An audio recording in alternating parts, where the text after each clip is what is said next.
Qu'est-ce que je fais là? Nous vivons dans un monde pressé. La conférence commence et les mots fusent. Mais l'attention est ailleurs, comme dispersée.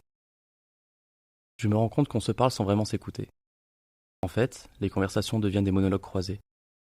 Pendant que l'une raconte une anecdote sur son week-end, sa voisine, sans transition, lui demande avec qui elles vont manger ce midi.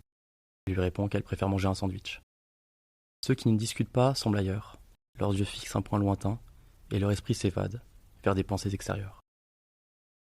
Celle-ci se demande si elle a bien fermé la porte de son appartement. À quand est fixé le prochain rendu? Et si elle n'aurait pas mieux fait de prendre son parapluie?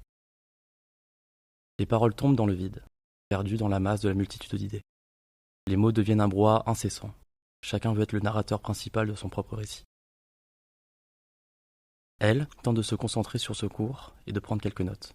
Lui s'acharne à haute voix sur son logiciel, tentant de trouver des réponses auprès d'elle. Et pendant ce temps, la vraie communication se perd. On parle mais personne ne s'écoute vraiment.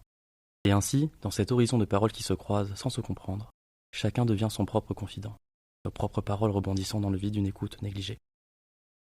Et si on prenait le temps de se taire un instant et d'être attentif à tout ce qui nous entoure?